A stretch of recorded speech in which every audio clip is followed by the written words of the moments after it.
Hello folks, I hope you're having a great week so far, and today I have a small guide on how to model things in Blender. It's nothing special, it's just I'm going to explain to you all the tools you've got on the side here and the different modes you can use to make everything. All the different tools you can use to make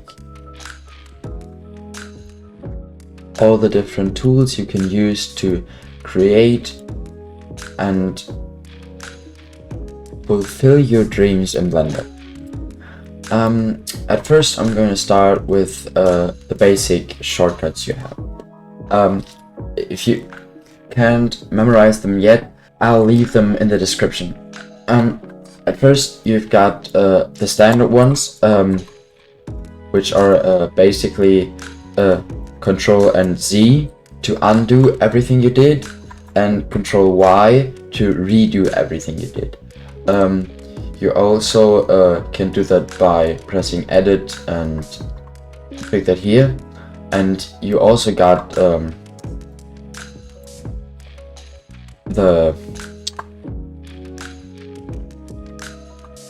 You can also use Shift, Control and Z to redo things you have Control Z, but I think that's a bit more frustrating to press 3 keys than just pressing 1 key. So Control Z and Control Y are the first two, and the next two are going to be Move and Scale. So if you have your default cube selected, you can press G and move it around, and you can also press G and then Z to move it along the Z axis, and you can do the same for X and Y. So you don't have to rely on yourself with this and then do cringy stuff. You can do that by pressing G and X and use it that way. To scale your default cube, you can press S and make it bigger or smaller, whatever you want. You can also press S and Z and make it bigger along the Z axis. Same works for X, and same works for Y. Yeah, that's basically it. You can also rotate your object by pressing R, and you see how it works. You press R and rotate your object to whenever side you want to have it. But the problem is it's always going to be a bit not flat and not straight, so when you want to just rotate it, for example, along the X axis, you're gonna press R to rotate it, and then X to rotate it along your Z axis, X axis. Yes, that's pretty much it. You can also use these indicators to move and to rotate and to scale. If you're really crazy, you can do everything in one, but I would recommend to use the shortcuts because they're a bit more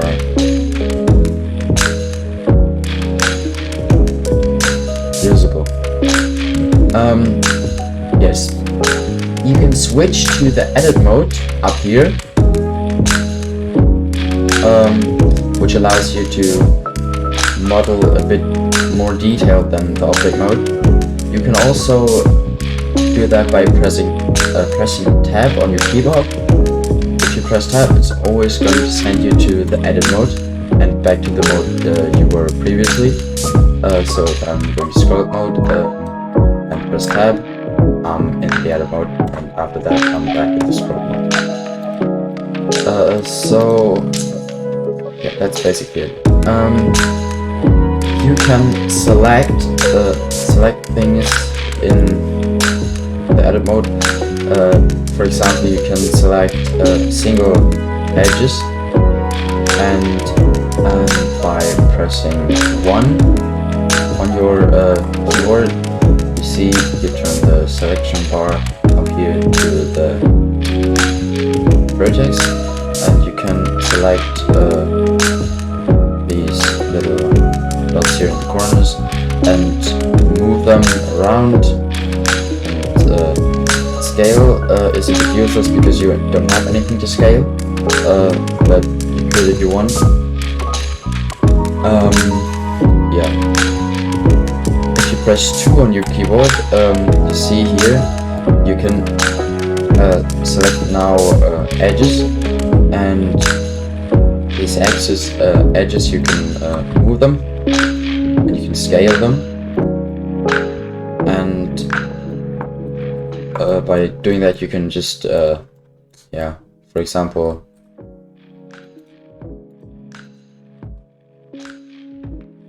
make some trapeze-like form.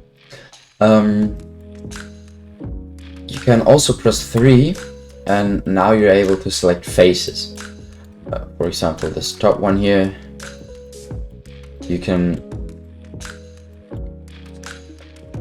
scale it, and you can rotate it, and you can move it, and whatever you want to do, you most likely will have to be in the face selection mode. Now, if you want to add something to your model, you will have to select the face and press E. And now you can extrude everything from every part of your little model, and yeah, that's pretty much it. You can extrude from everywhere where you've got a plain surface. You can also scale this, and if you press Ctrl B, you can bevel it,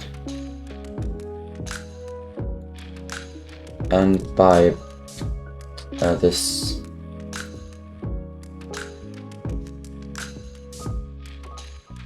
down here you've got a last operation menu, and if you click on it you can select how many segments you want and how much of beveling you need. For now it's round enough, so you can also select this mode here, just select edges, and Ctrl B, bevel that,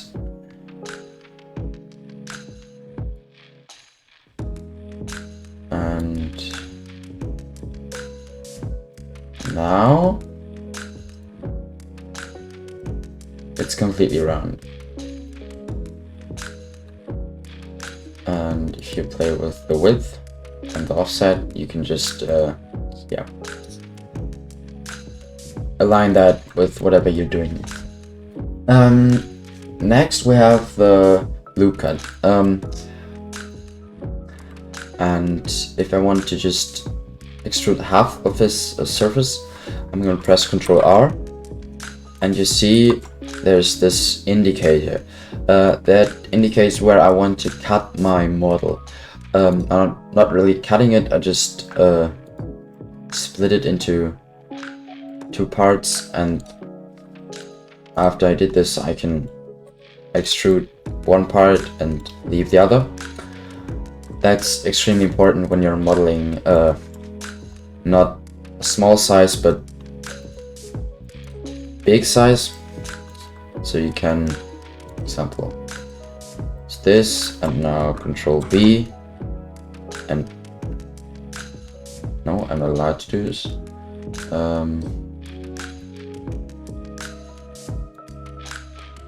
Like this, and now I've just made a whole lot more edges here, so I would recommend doing this at the end, but now it's pretty round.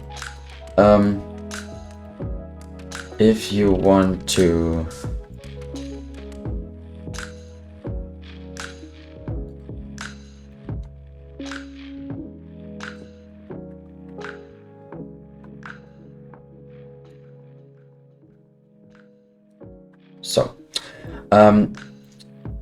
and you can do that by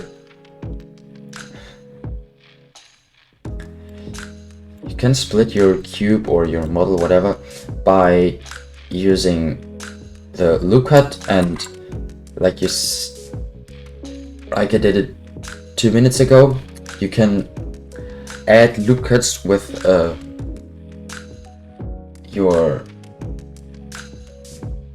you can add loopcuts with your mouse wheel. If you spin it, it's going to make more loopcuts, and if you spin it backwards, it's gonna make less. And you have to just apply them once, and then they are finished up, so you don't have to do that every single time, and another one and another one. That's kind of heavy to do. There's another thing to do when you want to subdivide your cube, and I'm going to now I'm gonna leave the edit mode. So now I'm in the object mode. I want to show you what you can do before you started modeling your whatever that is. You can, I'm gonna press Shift and A to add a new whatever you want to add. Fuck off. I'm gonna press Shift and A to add something, and for now I'm going with a cube. And you see here your last operating menu. We don't need that, so we just click away, and we select our cube, press Tab. So now we're in the edit mode, and you right click the cube, and the first option here is subdivide. And now you see you've got a few loop cuts in your cube, and down here you've got your last operating menu, and you can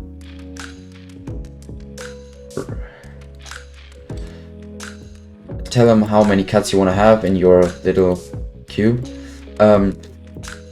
That is especially when you're modeling something like a candle or something, very useful. In case you would want to model something like a sword, you would just select this and then manually adjusting your surface, and then you can move that up and work from here. There's another way to do this.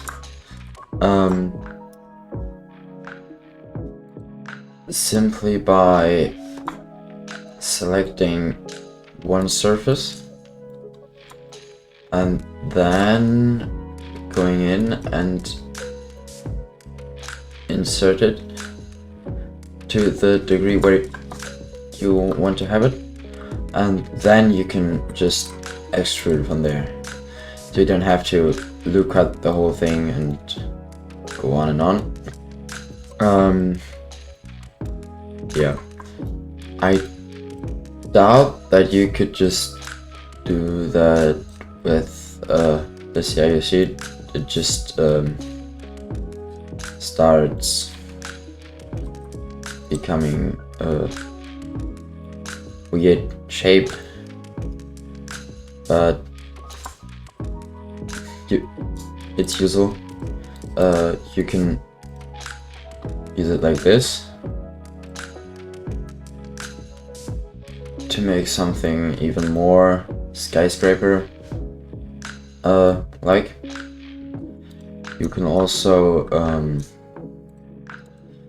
do something like this, and then just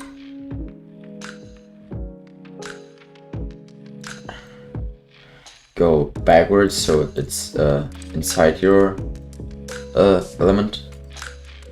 And now you've got... okay, we're not able to see that. Here. I would have to rotate it. So yeah, you can see that you've got these little windows in there. It's easier to see them when you've got texture, so they are not dark side of your model and they're colored. So in case you want to work with that,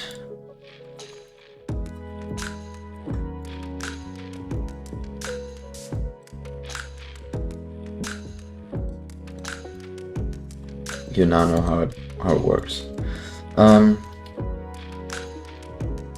I would say that's it for today's episode. If you've got something I still have to answer, any kind of question, just ask them in the comments. I will try to answer all of them, but I'm not that big into YouTube. I will try to answer all of them.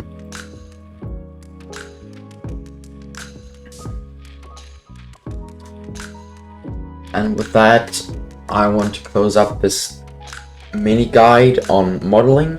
I will spread out the tutorials about modeling and some time-lapse videos across the next year. I hope you enjoy them, and goodbye, have a nice one.